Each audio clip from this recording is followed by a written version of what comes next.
Good morning boys and girls. आज हम science का नया टॉपिक केमिस्ट्री का चौथा पार्ट, 4 पार्ट है केमिस्ट्री के, उसमें 3 पार्ट हमने कंप्लीट कर लिए हैं। आज हम लेंगे उसका चौथा पार्ट, कार्बन और उसके यौगिक। तो आज पार्ट कौन सा है?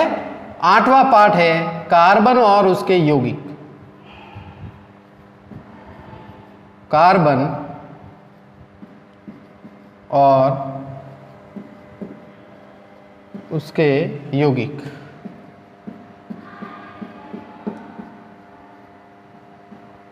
तो आज नया चैप्टर हम लेते हैं, कार्बन और उसके यौगिक की बात हम करते हैं।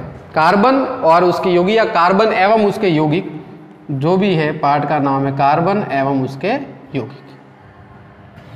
तो केमिस्ट्री का लास्ट पार्ट। वैसे अब देखो 21 तारीख से कह दिया है कि स्कूलें खुलने वाली है, तो एक गाइडलाइन के अनुसार 21 तारीख से तो अब ये जो सफ़र है ऑनलाइन क्लासेस का कम समय के लिए, फिर उसके बाद ऑफलाइन क्लासेस शुरू हो जाएगी। इसलिए जब तक है 10-20 दिन, जितने भी दिन हैं, अब आप कंटिन्यू इनको अच्छी तरीके से पढ़ लें, ताकि हम जब भी ऑफलाइन शुरू कर रहे हैं तो फास्टली इनका एक बार रिवीजन करेंगे और फिर उसके बाद वापस आगे बढ़ेंगे अपन। तो आज नया टॉपिक है कार्बन और उसके यौगिक। देखो कार्बन की हम बात करें तो प्रकृति के अंदर जो भी जैविक स्रोत है, जो जैविक स्रोत है, उनके अंदर कार्बन पाया जाता है। भले वो मानव हो, चाहे लकड़ी हो, पेड़ पौधे हो, प्लास्टिक हो, रबर हो, ये सारी जो चीजें हैं वो कार्बनिक यौगिकों से निर्मित है। यानी इसके अंदर कार्बन पाया जाता है। यानी वो चीज जो जलाने पर हमेशा राख बने, समझ लेना कि उसके अंदर कार्बन प्रेजेंट है। उसके अंदर क्या प्रेजेंट है?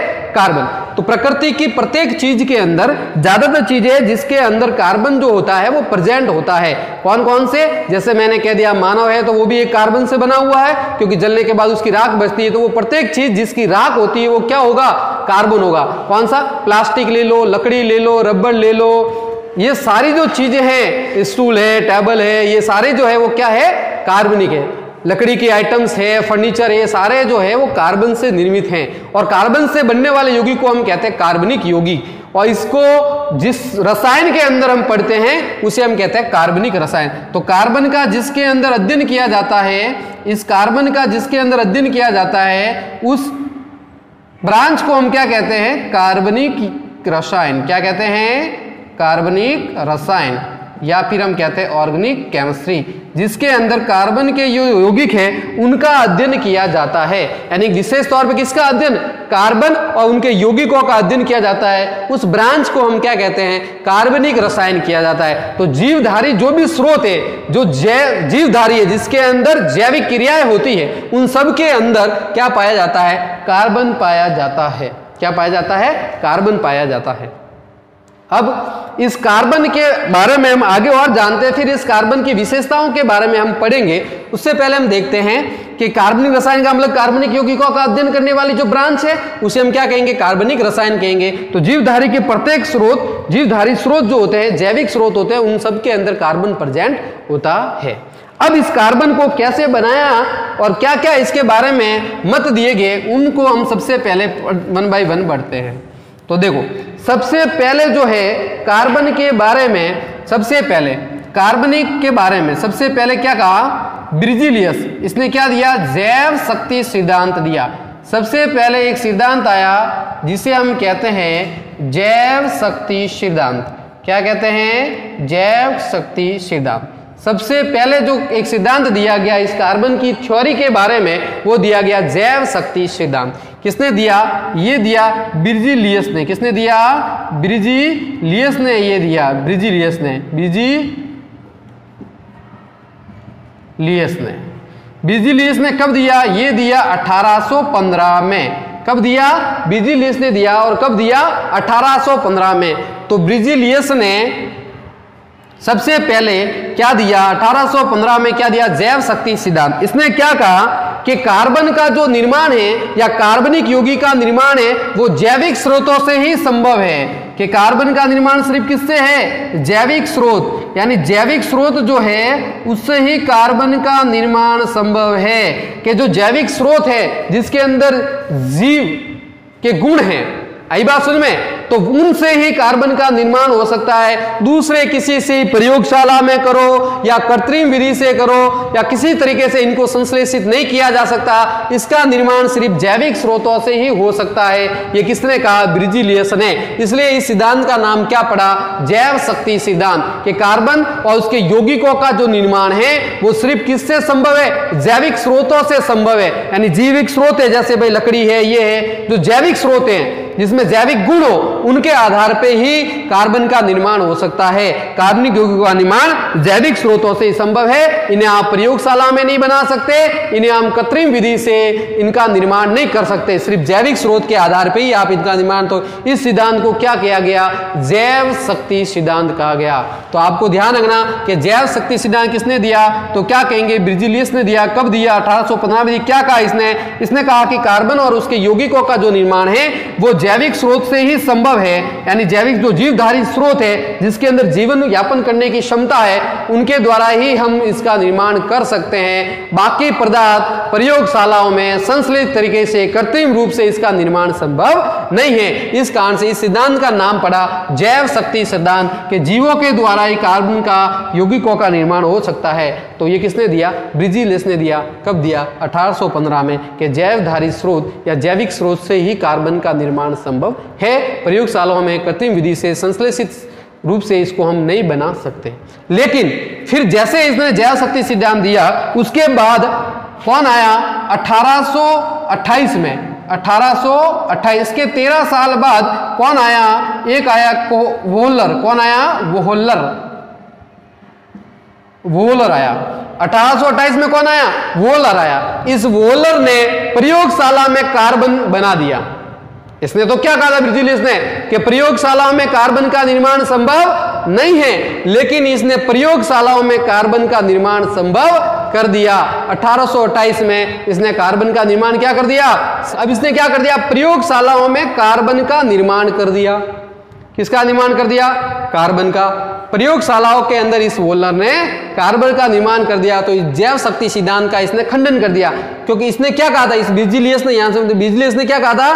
कि प्रकृति के अंदर कार्बन का निर्माण सिर्फ जैविक स्रोतों से ही संभव है। आई बात समझ में? जिसके अंदर कार्बन के गुण पाए जाता है उसी से कार्बन का निर्माण हो सकता है। लेकिन ये इस वोहलर ने क्या कर दिया? उस कार्बन का निर्माण प्रयोगशालाओं में कर दिया। तो सर्वप्रथम इसने कार्बनिक यौगिक बनाया। और वोहलर ने सर्वप्रथम कार्बनिक यौगिक कौन बनाया? यूरिया। इसने सबसे पहले कार्बनिक यौगिक यूरिया, जिसका फॉर्मूला होता है NH2CONH2।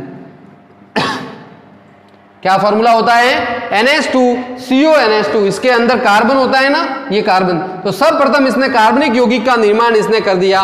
किसने? वोहलर ने किया। कब किया? 1828 में। तो इसने बना दिया प्रयोगशालाओं में। तो इसका मतलब जैव शक्ति सिद्धांत का क्या हो गया? खंडन। जो ब्रिजिलियस ने कहा था कि आप इसको नहीं बना सकते प्रयोगशालाओं में, लेकिन इसने प्रयोगशाला में बना दिया। अब इसने बनाया कैसे? उसकी रिएक्शन को हम पढ़ते हैं। तो किसने बनाया? वोहलर ने 1828 में। अब इसने क्या किया? देखो इसने क्या लिया। इसने सबसे पहले एक लिया पोटेशियम साइनेट। क्या लिया? KCNO, जिसे हम क्या कहते हैं? Potassium cyanate. इसने पोटेशियम साइनेट, इसे हम कहते हैं पोटेशियम साइनेट। इसकी क्रिया इसने करवाई अमोनियम सल्फेट से। किससे करवाई? Ammonium sulphate, NH2SO4।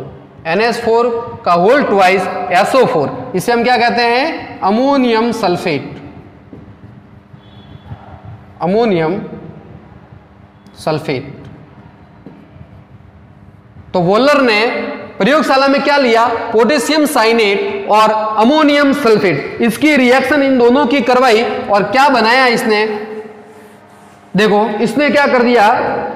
सबसे पहले किसका निर्माण किया? इसने किया अमोनियम साइनेट और पोटेशियम सल्फेट का। इससे इसने किसका निर्माण किया?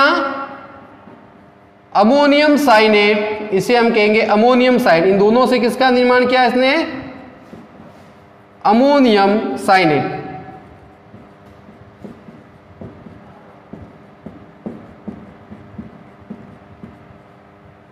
और साथ में किसका निर्माण कर दिया? साथ में कर दिया K2SO4, पोटेशियम सल्फेट।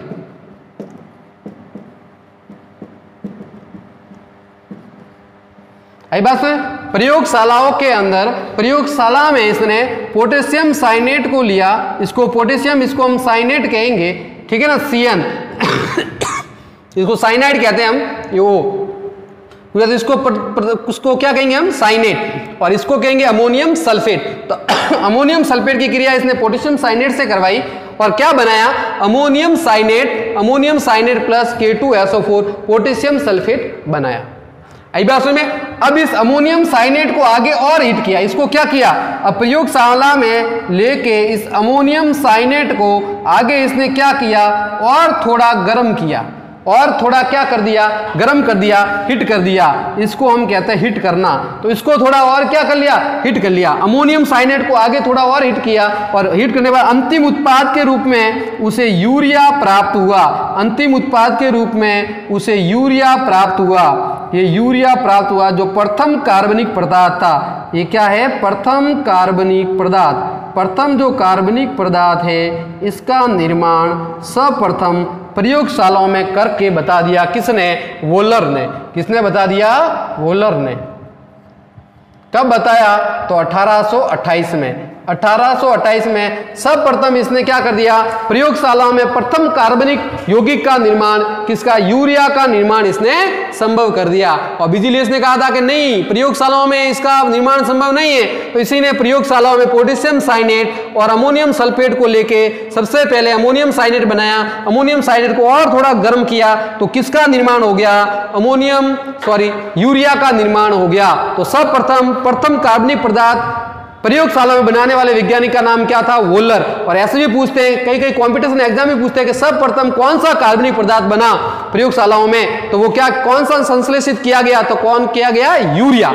तो सर्वप्रथम कार्बनिक पदार्थ कौन सा किया गया, यूरिया किया गया। तो आई बात समझ में। तो ध्यान रखना कि सर्वप्रथम जैव शक्ति सिद्धांत किसने दिया, ब्रिजिलियस ने। कब दिया, 1815 में। इसने क्या कहा था कि कार्बन का निर्माण या कार्बन के यौगिकों का निर्माण सिर्फ जैविक स्रोतों से ही संभव है, आप इसे प्रयोगशालाओं में नहीं बना सकते, और इस कारण से उसका नाम पड़ा जैव शक्ति सिद्धांत, यानी किससे, जैविक स्रोतों से बना सकते, इसलिए जैव शक्ति सिद्धांत उसका नाम दिया।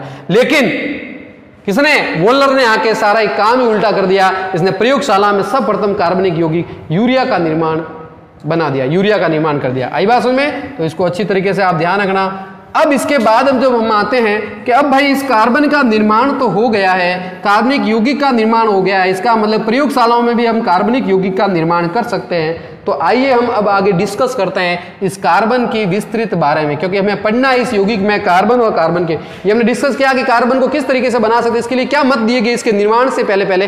अब हम पूरे कार्बन की बात करते हैं। हम कार्बन की विशेषताओं को लिखते हैं। तो देखो, कार्बन की हम विशेषताएं पढ़ते हैं। सर्वप्रथम क्या पढ़ते हैं, कार्बन की विशेषताएं। विशेषताओं का हम अध्ययन करते हैं कार्बन की। तो देखो, कार्बन की क्या विशेषता है। पहली विशेषता हम बताते हैं कि इस कार्बन का जो प्रतीक चिन्ह है, आपको पता होगा कार्बन का प्रतीक चिन्ह आगे ही हमने पढ़ा है। प्रतीक चिन्ह क्या होता है कार्बन का, C होता है। प्रतीक चिन्ह क्या होता है, आवर्त सारणी के अंदर इसको किससे नोट करते हैं, C से। कार्बन का प्रतीक चिन्ह क्या होता है, C होता है, ये हम करते हैं। इसका परमाणु क्रमांक कितना होता है, बताओ, परमाणु क्रमांक कितना होता है। इसका परमाणु क्रमांक जो होता है वो कितना होता है, 6 होता है। परमाणु क्रमांक कितना होता है, 6। परमाणु क्रमांक कितना, 6। कौन से आवर्त में स्थित होता है, तो ये दूसरे आवर्त में स्थित होता है। कौन से आवर्त में स्थित होता है, तो ये दूसरे आवर्त में स्थित होता है। दूसरे आवर्त का ये है। कौन से वर्ग में होता है ये, तो वर्ग नंबर बताओ कौन सा है इसका वर्ग नंबर। पी ब्लॉक में हम जाते हैं तो पहले क्या आता है, बोरॉन, फिर क्या आता है, कार्बन, यानी 14वें वर्ग का। कौन से वर्ग में, 14 वर्ग में। समझ गए। प्रतीक चिन्ह C हो गया, परमाणु क्रमांक 6 हो गया, आवर्त 2 में आता है, और वर्ग किस में आता है, 14 में। 14 वर्ग का है ये, 14वें वर्ग का है। आई बात समझ में। तो 14वें वर्ग के अंदर ये स्थित है। तो क्या हो गया, प्रतीक चिन्ह C, यानी चिन्ह से नोट करते हैं। कार्बन का मतलब C से दर्शाएंगे। परमाणु क्रमांक इसका कितने नंबर का है, ये 6। Hydrogen, helium, lithium, beryllium, boron और कार्बन। तो परमाणु क्रमांक 6, आवर्त सेकंड के अंदर, और वर्ग कौन से, 14 वर्ग में ये स्थित है। ये तो इसकी क्या होगी, स्थान हो गया इस तरीके से। दूसरा मैं इसका गुण पढ़ता हूं तो इसका इलेक्ट्रॉनिक विन्यास देखते हैं। क्या देखते हैं, इलेक्ट्रॉनिक विन्यास। इलेक्ट्रॉनिक विन्यास इसका क्या होता है, तो इलेक्ट्रॉनिक विन्यास इसका बताओ, इलेक्ट्रॉनिक विन्यास कितना होगा, 6 है, तो बताओ पहले कोष में इलेक्ट्रॉनिक विन्यास में देखो हम ऐसे भी लिखते हैं इसको 1s2 2s2 और 2p2, ये इलेक्ट्रॉनिक विन्यास लिखने का क्रम है जो मैं आपको बताऊंगा। पहले s ब्लॉक फिर p ब्लॉक में एलिमेंट्स आते हैं, फिर आगे से आगे ये ऑफबोर्ड नियम के अनुसार चलते हैं, तो ध्यान रखना 1s2 2s2 और 2p, s में 2 2s में 2 और 2p में 2, यानी इसका इलेक्ट्रॉनिक विन्यास हम ऐसे भी लिख सकते हैं 2, दूसरे कोष में कितने आएंगे बताओ, पहले कोष में 2 और दूसरे कोष में कितने आएंगे 4, पहले कोष में कितने आएंगे 2 और दूसरे कोष में कितने आएंगे 4। आपने देखा होगा ये कार्बन के अंदर मैंने मान लिया ये इसका नाभिक है, ये पहला कोष है, तो पहले कोष में कितने आएंगे 2 आएंगे, ये दूसरा कोष है तो दूसरे कोष में 6 है, तो 2 तो इसमें आगे तो पीछे 4 रहे ना, तो दूसरे कोष में 1 2 3 और 4, तो बताओ 1 2 3 और 4, तो इसका इलेक्ट्रॉनिक विन्यास कैसा होगा 1s2 2s2 2p2 2 और 4, पहले कोष में 2 आएंगे, दूसरे कोष में 4 आएंगे। अब बताओ दूसरे कोष में 4 आए तो संयोजकता कितनी होगी भाई, दूसरे कोष में 4 है तो मैंने क्या कहा था, बाह्यतम कोष में उपस्थित इलेक्ट्रॉन की संख्या है, हम उसको क्या कहते हैं संयोजकता। तो बताओ कार्बन की संयोजकता, तो तीसरा गुण हम अगर इसका पढ़ें तो हम क्या लिखेंगे, कार्बन की संयोजकता कितनी होती है, तो कार्बन की संयोजकता कितनी होती है बता दो भाई मुझे, कार्बन की संयोजकता कितनी होती है 4, कार्बन की संयोजकता कितनी होती है 4 होती है, कितनी होती है 4। तो विशेषता क्या हो गई, कार्बन पहला प्रतीक चिन्ह C हो गया, परमाणु क्रमांक 6 हो गया, आवर्त सारणी 2 में कौन से आवर्त में स्थित है, तो आधुनिक आवर्त के 2 में स्थित है, वर्ग कौन से 14 में, इलेक्ट्रॉनिक विन्यास क्या है तो 1s2 2s2 2p2 यानी 2 और 4, ये इसका इलेक्ट्रॉनिक विन्यास हो गया। पहले कोष में कितने 2, दूसरे कोष में कितने 4, अंतिम कोष यानी दूसरा कोष है इसमें 4 आते हैं, इसलिए इसकी संयोजकता कितनी हो गई 4। अब इन संयोजकता के आधार पे इसकी 4 संयोजकता को ये पूरा करने के लिए अलग अलग तरीके बंध बनाता है, क्योंकि इसके अंदर कार्बन के अंदर श्रृंखला का गुण पाया जाता है। इसके अंदर किसका गुण पाया जाता है, श्रृंखला का। सबसे बड़ी विशेषता होती है इसके संकलन का गुण, श्रृंखला, क्योंकि ये सबसे बड़ी बड़ी चैनें बना जाता है। ऑर्गेनिक केमिस्ट्री के अंदर कार्बन जो है जब इसके तो बड़ी बड़ी चैनें बड़ी बड़ी चैन के रूप में निर्मित होता है, क्यों, क्योंकि इसकी 4 संयोजकता होती है और 4 संयोजकता को संतुष्ट करने के लिए अलग अलग तरह के बंध बनाता है, अलग अलग तरह के बंध बना के इन यौगिकों अणुओं का निर्माण ये करता है, नए नए यौगिकों का निर्माण करता है। तो कार्बन की संयोजकता 4 हुई। अब देखो इस 4 में किस तरीके से बंध बनाता है वो बनता है। पहला मैं देखता हूं तो ये क्या करता है, कार्बन अपनी 4 संयोजकता को पूरा करने के लिए या तो 4 एकल बंध बनाता है, समझना। अब इन 4 संयोजकताओं को पूरा करने के लिए 4 अन्य तत्वों से ये अलग अलग तरीके से जुड़ता है। देखो किस किस तरीके से जुड़ता है वो मैं बता, इसलिए इसके यौगिक सर्वाधिक मिलते हैं हमें प्रकृति के अंदर, क्योंकि इसकी 4 संयोजकता होती है, अलग अलग तरीके से ये बॉन्ड बना के नए नए यौगिकों का निर्माण करता है। तो देखो या तो ये क्या करता है 4 एकल बंध बनाता है, क्या बनाता है 4 एकल बंध, सिंगल बॉन्ड, 4 एकल बंध का निर्माण करता है, अपने चारों तरफ क्या करता है 4 एकल बंध का निर्माण करके अपनी संयोजकता को पूरा करता है। अब इससे कौन से अणु जुड़ेंगे, कौन से परमाणु या अणु जुड़ेंगे जो जिनका भी एकल ही हो, जिनको एक इलेक्ट्रॉन ही चाहिए।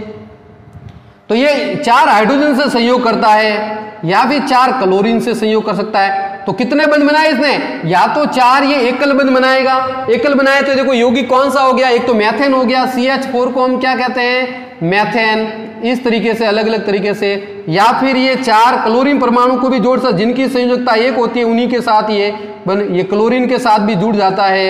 ये 4 संयोजकता ऐसे ये पूरी करता है, 4 क्लोरीन, CCl4 भी हम बना सकता है, कार्बन टेट्राक्लोराइड, इसको हम क्या कहते हैं कार्बन टेट्राक्लोराइड, 4 क्लोरीन है 4 को हम कहते हैं टेट्रा, तो इसको कार्बन टेट्राक्लोराइड कहेंगे, इसको कहेंगे मैथेन, समझ गए। तो ये देखो इस कार्बन ने या तो 4 ये क्या बनाएगा सिंगल बॉन्ड, संयोजकता कितनी होती है 4 को अलग अलग तरीके से ये दर्शाता है, व्यवस्थित करता है अपने संतुष्टि के लिए और अलग अलग अणु यौगिकों का निर्माण करता है। तो या तो ये 4 एकल बंध बना के अपनी संयोजकता को पूरा करता है, 1 2 3 और 4 किससे जुड़ गया हाइड्रोजन से, या ये किससे जुड़ गया क्लोरीन से। आई बात समझ में, क्लोरीन की आयोडीन ब्रोमीन फ्लोरीन जो भी है उनसे भी हो सकता है, फ्लोरीन भी हो सकता है, आयोडीन भी हो सकता है, ब्रोमीन, जिनकी संयोजकता एक उनके साथ ये बंध बना लेगा, समझ गए। तो 4 एकल बंध के द्वारा यौगिक बना सकता है। अगला क्या करता है ये, तो ये विशेषता होगी 4 एकल बंध।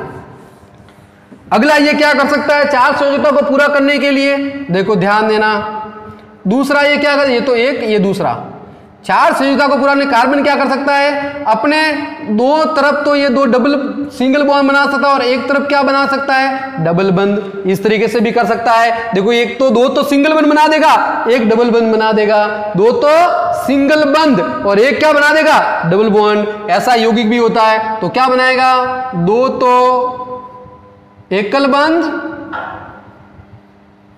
दो एकल बंध का निर्माण कर सकता है और प्लस एक किसका निर्माण करेगा, एक करेगा ये डबल बंध का यानी द्विबंध का, जिसे हम क्या कहते हैं, एक द्विबंध का निर्माण करेगा, एक द्विबंध। तो इस तरीके का भी कुछ यौगिक ऐसे होते हैं जो इस तरीके से जुड़ते हैं कार्बन से, तो दो एकल बंध और एक द्विबंध। अब यहां पर देखो कि जैसे ऑक्सीजन जोड़ दिया, यहां मैंने दो हाइड्रोजन जोड़ दिए, क्योंकि ऑक्सीजन की दो होती है तो ये दो जुड़ेगा, ये इस तरीके से। इसका नाम होता है फॉर्मेल्डिहाइड, इसे हम क्या कहते हैं, फॉर्मेल्डिहाइड। तो इस तरीके से ये जुड़ सकता है। अब देखो इसमें क्या किया, इसने दो तो बनाए एकल बंध सिंगल बॉन्ड और एक क्या बना दिया, डबल बॉन्ड, एक बना दिया डबल बॉन्ड और द्विबंध बना दिया और दो एकल बंध। तो क्यों, इसकी 4 संयोजकता को अलग अलग तरीके से दर्शाता है, ये अलग अलग तरीके से संतुष्ट करता है। या तो ये 4 एकल बंध बना सकता है, सिंगल बॉन्ड से जोड़ सकता है दूसरे परमाणु से, आई बात समझ में, या फिर ये क्या करता है, एक डबल बॉन्ड और दो सिंगल बॉन्ड बना सकता है। अगला तीसरा देखो, तीसरा ये क्या कर सकता है, तीसरी बात करें हम तो ये क्या करेगा, एक बना देगा सिंगल बॉन्ड और 3 बना देगा डबल बॉन्ड, एक सिंगल बॉन्ड और एक ट्रिपल बंद, ऐसा भी ये बना सकता है। ऐसा ये किसके साथ बनाता है, साइनाइड जब होता है तो उसे हम साइनाइड नाइट्रोजन के साथ बना, तो क्या हुआ, एक तो बनाएगा एकल बंद, भाई किसी भी तरीके से इसके 4 वैलेंसी पूरी होनी चाहिए, और एक बना देगा त्रिबंध, ट्रिपल बंध, एक त्रिबंध का निर्माण करता है। आई बात समझ में, तो 4 संयोजकता को पूरा करने के लिए 4 सिंगल बॉन्ड या फिर 2 सिंगल एक डबल बॉन्ड या फिर एक सिंगल और एक ट्रिपल बंध, एक ट्रिपल बंध का निर्माण भी कर सकता है। इस तरीके से बस इस कार्बन की 4 पूरी होनी चाहिए। देखो 3 और 1 4, इसमें 2 3 और 4, इस कार्बन की 1 2 3 4, इसके चारों तरफ 4 पूरी होनी चाहिए। वो 4 अलग अलग तरीके से ये व्यवस्थित करता है। चौथी अगर मैं बात करूं तो ये क्या कर सकता है, अब ये कार्बन इस तरीके से 2 डबल बॉन्ड भी बना सकता है, अपने दोनों तरफ 2 द्विबंध का निर्माण भी कर सकता है। तो 2 किसका निर्माण कर सकता है, 2 द्विबंध भी बना सकता है। तो द्विबंध का निर्माण भी, जैसे ऑक्सीजन CO2 जो होती है वो डबल बॉन्ड से जुड़ा होता है, ये CO2 इसको हम कहते हैं साइनाइड,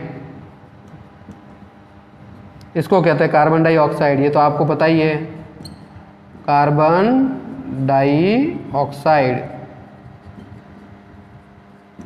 कार्बन डाइऑक्साइड। तो कार्बन क्या करता है, 2 डबल बॉन्ड भी बना सकता है। तो अपनी संयोजकता को देखो अलग अलग तरीके से पूरा करता है ये। जो एक सिंगल बॉन्ड से जुड़ना चाहता है वो सिंगल बॉन्ड से जुड़े, जो डबल बॉन्ड से जुड़ना चाहता है वो डबल बॉन्ड से जुड़े, और जो ट्रिपल बॉन्ड से जुड़ना चाहता है वो ट्रिपल बॉन्ड से जुड़े, और जो डबल डबल बॉन्ड से जुड़ा चाहता है वो डबल डबल बॉन्ड से जुड़ सकता है। इस तरीके से ये देखो अलग अलग तरीके से ये अपनी क्या करता है, संयोजकता को संतुष्ट करता है, अलग अलग तरीके से दर्शाता है। इसलिए कार्बन के सर्वाधिक यौगिक प्रकृति के अंदर पाए जाते हैं। क्यों, क्योंकि देखो ये 4 एकल बंध भी निर्माण कर सकता है, आई बात समझ में, ये क्या है, डबल बॉन्ड और ये 2 सिंगल बॉन्ड भी बना सकता है, ट्रिपल बॉन्ड और सिंगल बॉन्ड भी बना सकता है, 2 डबल बॉन्ड। तो ध्यान रखना कि कार्बन की कितनी संयोजकता हो, 4, और 4 वैलेंसी पूरी करने के लिए अलग अलग तरीके से ये बंध बनाता है। 4 सिंगल बंध, 2 सिंगल बंध और 1 डबल बंध, 1 सिंगल बंध और 1 ट्रिपल बंध और 2 डबल बॉन्ड का निर्माण ये कर सकता है। इस कारण से इसके यौगिक सबसे सर्वाधिक होता है, क्योंकि जो भी जुड़ना चाहता है इससे वो अलग अलग तरीके से इससे जुड़ सकता है। तो इस कार्बन की ये विशेषता हुई। तो कार्बन की विशेषता क्या, प्रतीक चिन्ह कितना है, C है, कार्बन का परमाणु क्रमांक 6, कौन से आवर्त में स्थित है, तो आवर्त नंबर 2 में। वर्ग कौन सा है, तो वर्ग कौन सा है, 14वां वर्ग। आई बात इलेक्ट्रॉनिक विन्यास 1s2 2s2 2p2 या 2 4, बाह्यतम कोश में 4 इलेक्ट्रॉन, इसलिए कार्बन की संयोजकता 4 होगी। और 4 को वे अलग अलग तरीके से देखो दर्शाता है, 4 एकल बंध बना के, 2 double bond, 2 single bond, 1 single bond, 1 triple bond, 2 double bond बना के ये कार्बन अपनी संयोजकता को प्रदर्शित करता है। तो आज हमने पढ़ा कार्बन, इसकी विशेषता और बाकी है, कल हम इसके आगे और डिस्कस करेंगे इसकी विशेषताओं को। यहां तक इसकी विशेषता लिखनी है, इसके आगे वाली विशेषता हम कल डिस्कस करेंगे। तो आज हमने शुरू क्या किया, कार्बन और उसके यौगिक अच्छी तरीके से पढ़े। ये लास्ट है केमिस्ट्री का पार्ट 8, ठीक है ना। फिर उसके बाद रिवीजन होगा फास्टली, फिर हम मैं फिजिक्स की ओर बढ़ेंगे। तो ये अच्छी तरीके से पढ़े इनको, कार्बन की व्यवस्था जो है उनको लिखते रहे। कुछ चीजें जो होगी जो बुक्स में नहीं है तो इससे देख के आप लिखें। तो आज के लिए इतना ही, धन्यवाद। कल वीडियो हम नेक्स्ट वीडियो कल अपलोड करेंगे।